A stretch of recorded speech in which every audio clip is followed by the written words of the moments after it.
আসসালামু আলাইকুম ভিউয়ার্স, কেমন আছেন সবাই? আশা করি সবাই অনেক অনেক ভালো আছেন। রান্নার রেসিপি পরিবারে আপনাদের সবাইকে স্বাগতম।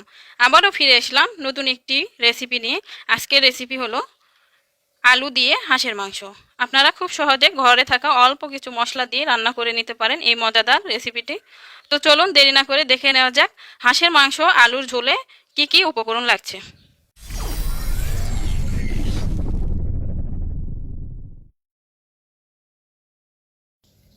এখানে আমি হাঁসের মাংস আলু দিয়ে ঝোলের জন্য হাঁসের মাংস নিয়েছি, রেগুলার সাইজ করে কেটে নিয়েছি।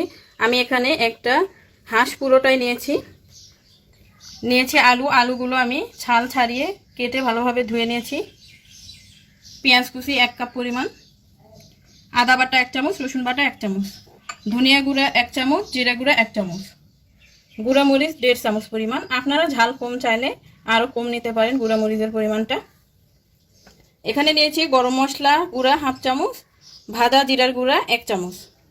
এখানে কিছু আস্ত গরম মশলা, তেজপাতা, দারচিনি, বড় এলাচ, ছোট এলাচ, লবঙ্গ, গোলমরিচ আর নিয়েছি 4টি আস্ত শুকনো মরিচ। হলুদ গুঁড়া 1 চামচ, আস্ত কাঁচা মরিচ 5টি এবং নিয়েছি লবণটা আমি স্বাদ মতো ব্যবহার করব। তো চুলায় আমি একটা প্যান নিয়ে নিয়েছি, গ্যাসটা অন করে দিলাম। দিয়ে দেব সামান্য পরিমাণ সরিষার তেল। প্রথমে আমি আলুগুলো সামান্য পরিমাণ হলুদ এবং লবণ দিয়ে ভেজে নেব। কেটে ধুয়ে রাখা আলুগুলো দিয়ে দিলাম। এতে দিয়ে দিচ্ছি লবণ অল্প পরিমাণ এবং হলুদ গুঁড়ো অল্প পরিমাণ দিয়ে মিক্সড করে আলুগুলো আমি ভালোভাবে ভেজে নেব। আলুগুলো আমি খুব ভালোভাবে ভেজে একটা বাটিতে উঠিয়ে নিয়েছি। এখন আলুগুলো একটা সাইডে রেখে আমি চলে যাচ্ছি মূল রান্নায়। চুলায় আমি একটা হাঁড়ি নিয়ে নিয়েছি।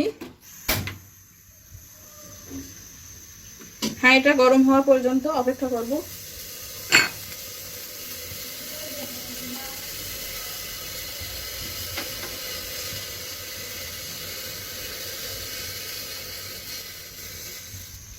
হাঁড়িটা গরম হয়ে আসলে এর মধ্যে দিয়ে দিব তেল। আমি আজকে রান্নাটা সরিষার তেলেই করব, আপনারা চাইলে সয়াবিন তেলেও রান্নাটা করে নিতে পারেন।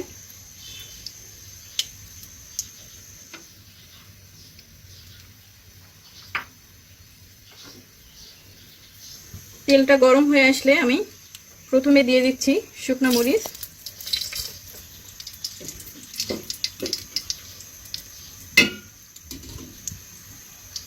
দিয়ে দিব আস্ত গরম মশলাগুলো,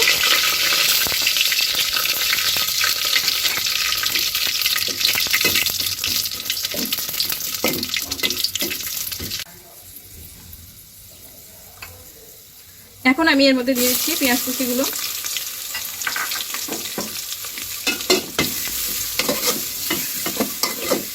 গরম মশলা এবং পেঁয়াজ কুচিগুলো হালকা নরম করে ভেজে নেব।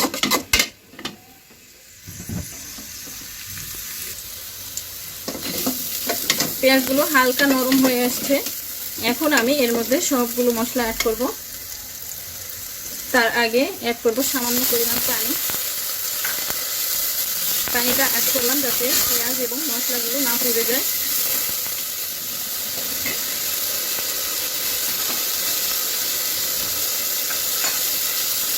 আদা রসুন বাটা,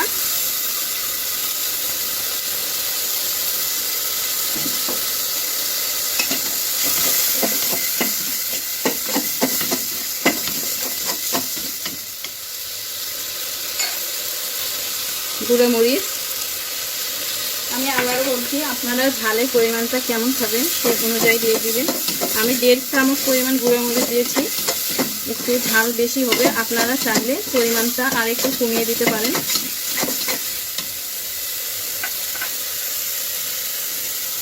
ধনিয়া গুঁড়া, জিরা গুঁড়া,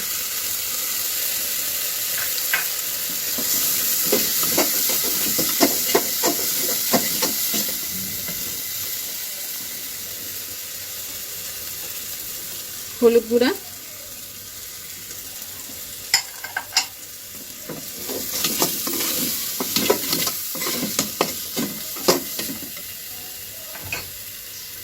লবণ।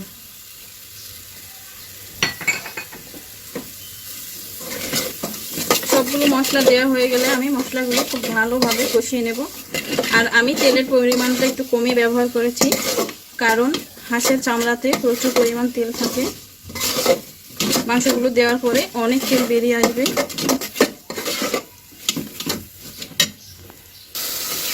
আমার মশলাগুলো খুব ভালোভাবে কষানো হয়ে গেছে, মশলা থেকে তেল উঠে এসছে। এখন আমি এর মধ্যে দিয়ে দিব হাঁসের মাংসগুলো।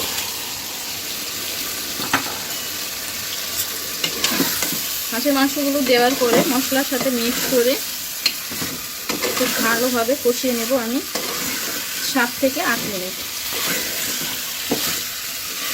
একদম মশলার সাথে মাংসগুলো ভাজা ভাজা করে কষিয়ে নেব।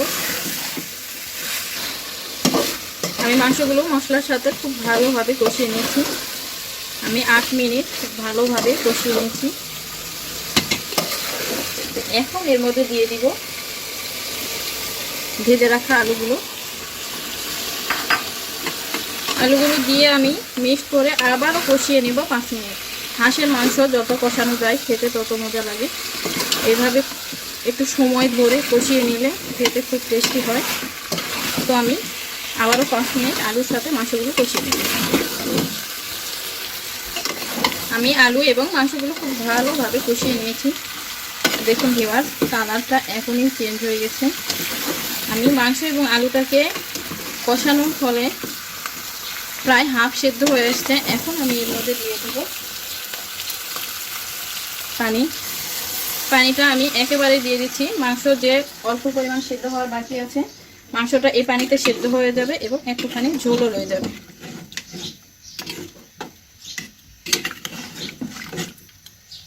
পানিটা দিয়ে আমি ঢেকে রান্না করব মিডিয়াম হিটে, আলু এবং মাংসগুলো সেদ্ধ হওয়া পর্যন্ত। আমি মাংস এবং আলুগুলো পুরো আধা ঘন্টা রান্না করে নিয়েছি। আলু এবং মাংস খুব ভালোভাবে সেদ্ধ হয়ে গেছে এবং ঝোলও অনেকটা টেনে এসছে। এখন এর মধ্যে দিয়ে দিব হাফ চামচ পরিমাণ গরম মশলা গুঁড়া। গরম মশলা গুঁড়াটা দিয়ে একটু নেড়ে চেড়ে মিক্সড করে নেব। আর আপনারা কে কী পরিমাণ ঝোল রাখবেন সেটা একান্তই আপনাদের ইচ্ছা। আমি খুব বেশি ঝোল রাখবো না, একদম মাখা মাখা করে নিয়েছি।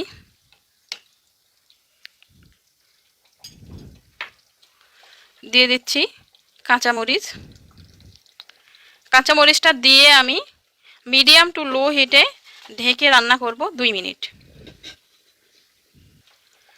গরম মশলা এবং কাঁচামরিচ দেওয়ার পরে আমি 2 মিনিট খুব ভালোভাবে রান্না করে নিয়েছি। আমার রান্না পুরোপুরি রেডি।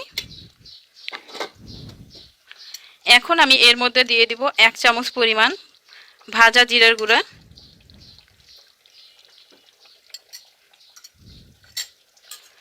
জিরার গুঁড়াটা দিয়ে ভালোভাবে মিক্সড করে নিয়ে